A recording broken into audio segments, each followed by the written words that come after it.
Hey,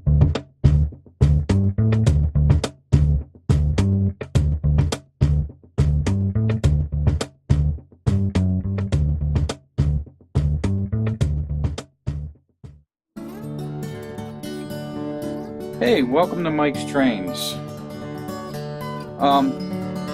This is what we're going to do this week. I've been working on my father's trains, and if you saw my website last week, I put up some pictures of the beginnings of his layout and how that's all going. And he wanted to add a train station to his layout, and this is what he picked for it. And I thought we'd just do a short series on how I build mine. Maybe it'll help some people out who are a little unsure about how to go about doing this. So let's dive into this and see what happens. Alright, so I've opened up the box, and what we have here are a whole bunch of parts. It's a big bag full of parts. We have the instruction sheet and how we build this whole thing, and then they give you some decals.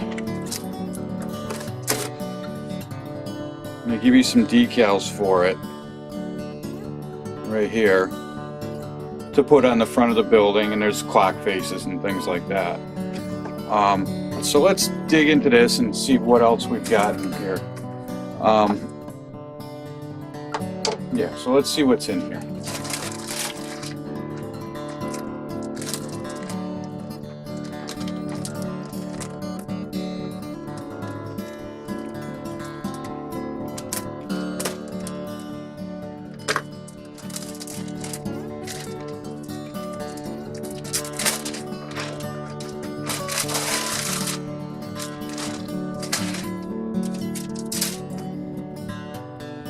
Okay, so this looks like the roof,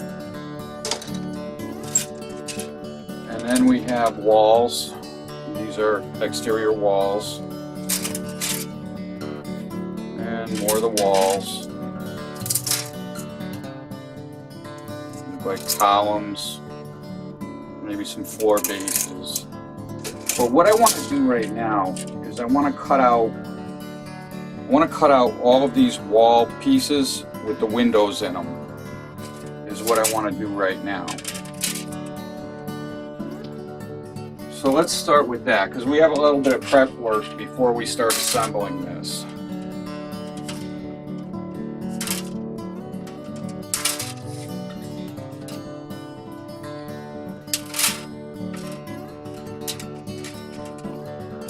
I'm going to start with just these two wall sections. I'm going to do them on camera, and then the rest I'm going to do off camera because there's just too many to get involved with on a camera, and you don't need to see that. I'll show you what I do.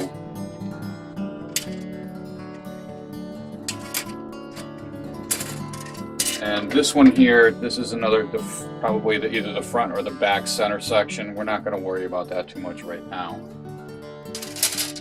But what we are going to concern ourselves with are these two sections here. So the first thing I want to do is I want to get rid of these nubs in the middle.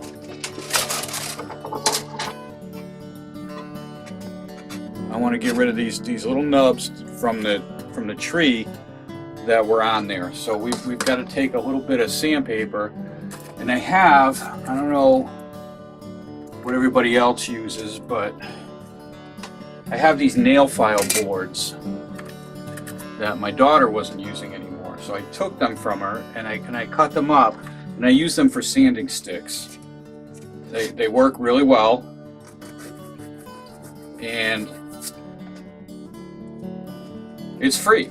And if you need to buy more, you can get them anywhere you want, and they work as well as the hobby sanding sticks for a fraction of the cost. So what I'm going to do now is I'm going to sand off all those little points and any other kind of any other kind of molding lines that are on here.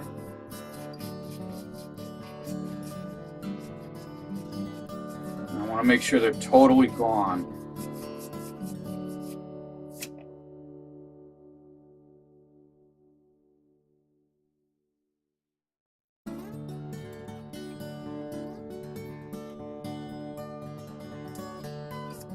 Okay, so now when this gets painted, it's a nice smooth surface. And the other areas I want to just hit, I want to make sure are these areas right here where the, so when these go together, you have the miters, and we want to make sure that these miters are going to fit tight like this. So I just go over a quick, I don't want to hit them too much because then you're going to end up with open spaces if you take too much off. I just want to make sure there's no extra flash from the molding process stuck onto these.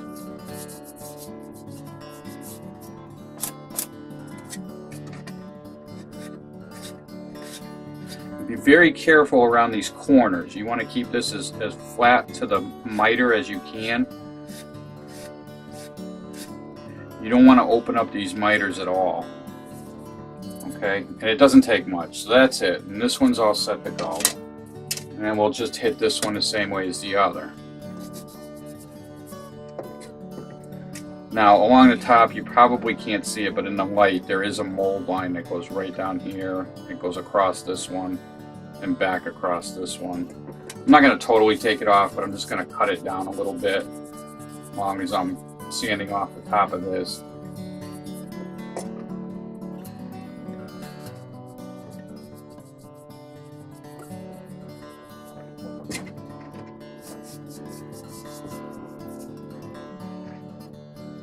And also be very careful with these. These will flex. They bend. So try not to bend them too much. You don't want to put any kind of a warp into them.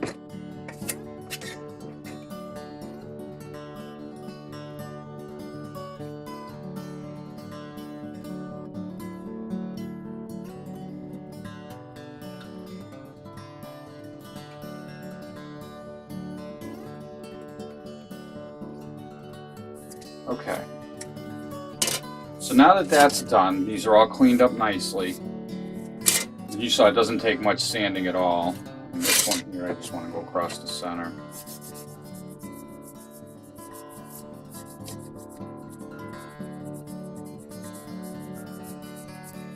You know, it's not a necessity to take those mold lines off, but it does give you a little bit better result in the end.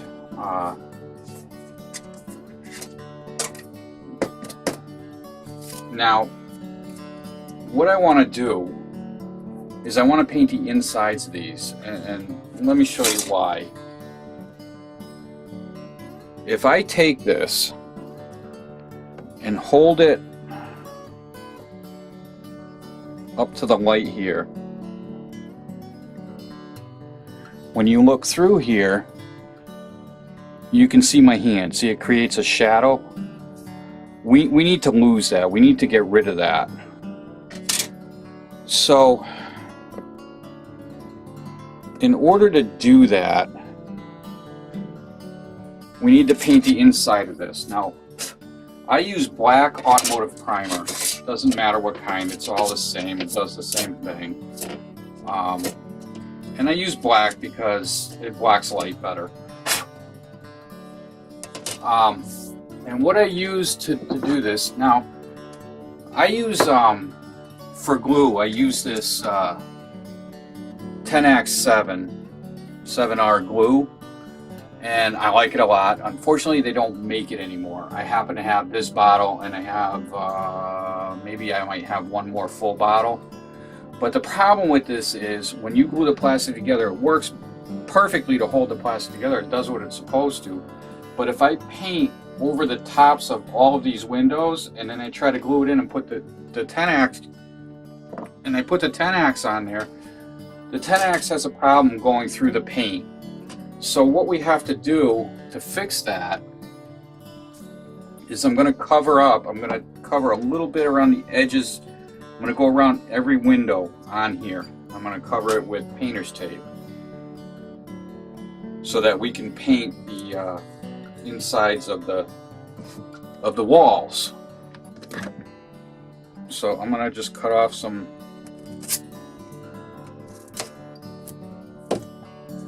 So I'm just gonna take this and I'm gonna run it. Actually, I'm gonna take a bigger piece and I'm gonna run a piece right here. Just like that. I'm going to cut it down to here.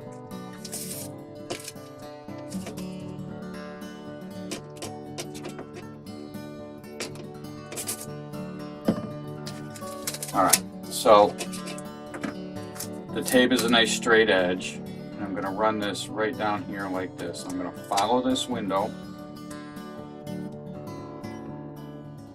right on the edge like that. I'm going to seal it down and come across the other side like so.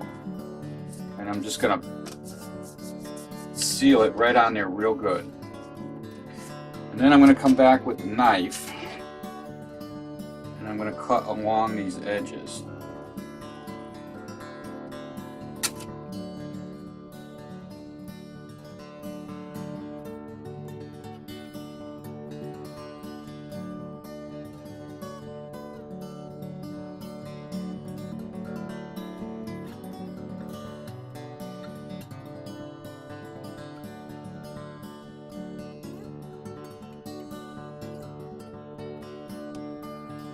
Alright, and that will cover up the windows like that. So when I spray this whole thing and then I peel the paint, I still have bare paint, bare plastic underneath here to glue to.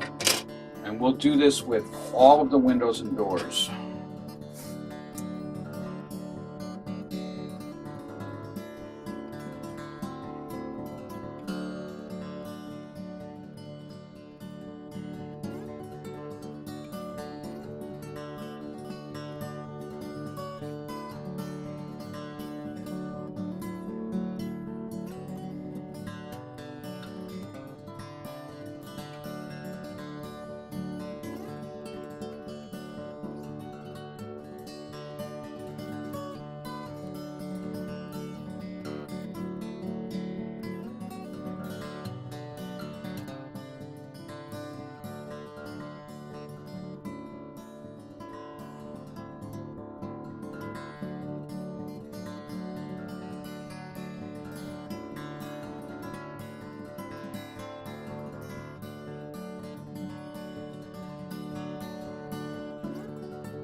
Now this one is beveled down, so I'm just going to fold this around like this and just pinch it right down onto itself. There's no point in trying to go to the trouble of trying to cut that.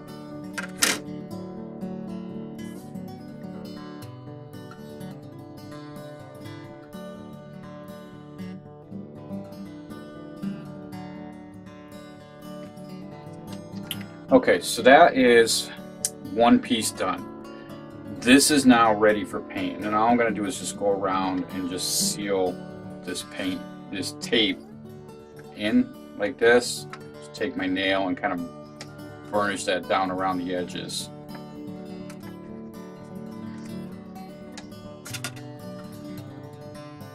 And we do that just so that there's not a problem with the primer going under the tape.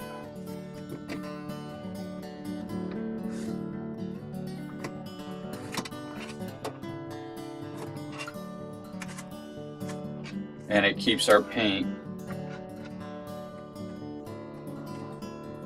out of the places where it belongs and puts it in where it does belong.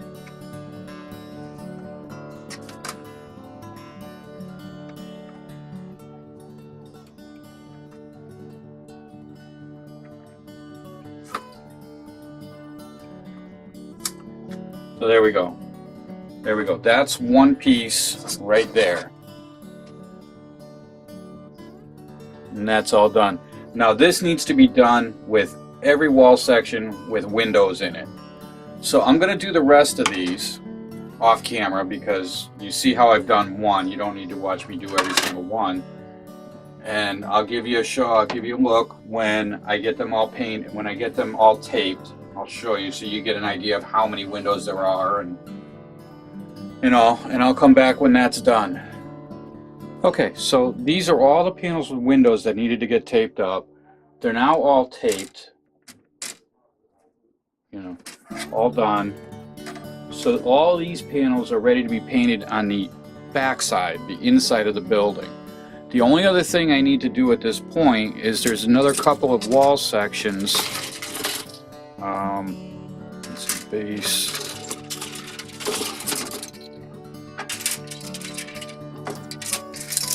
This wall section and this wall section as well need to be painted on the back side.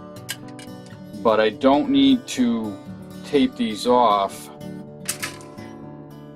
I believe, because the gluing surfaces are here, and I'm just gonna scuff that off of there.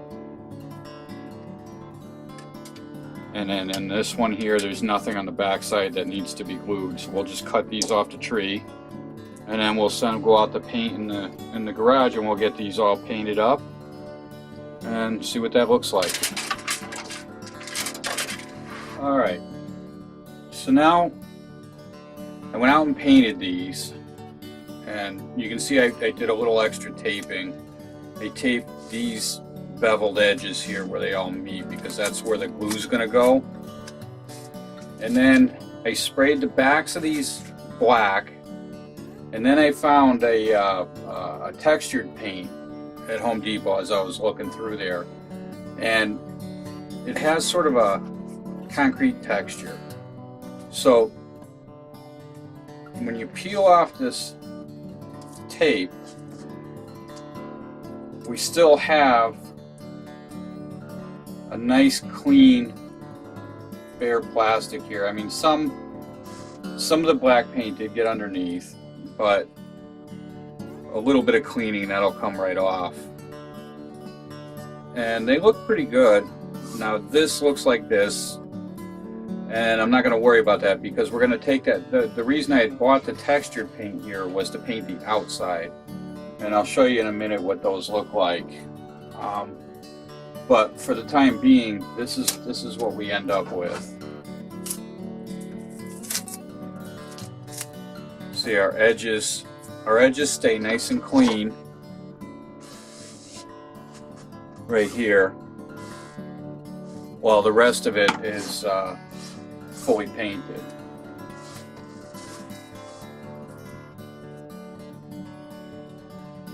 Now, I wasn't going to paint the inside a lighter color, but then I started thinking, I'm used to working in N scale, and in N scale you can paint the insides black and it really doesn't matter. The windows are small and they don't make much of an impact if you paint them black. You just don't see it.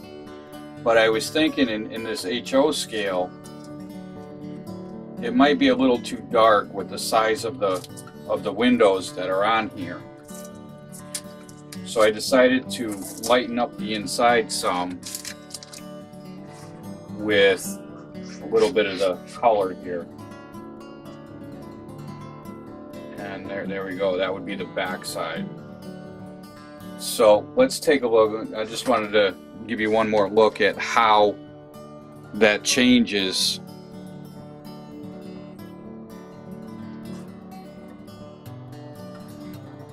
So we'll go back up to our light here, and now when I hold this up to the light, you can't see shadows behind there. So now I can go crazy with lighting inside if I want, and you can't see anything through it.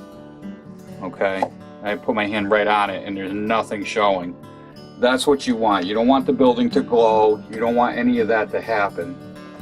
So there's a little bit of the process of how I start building these.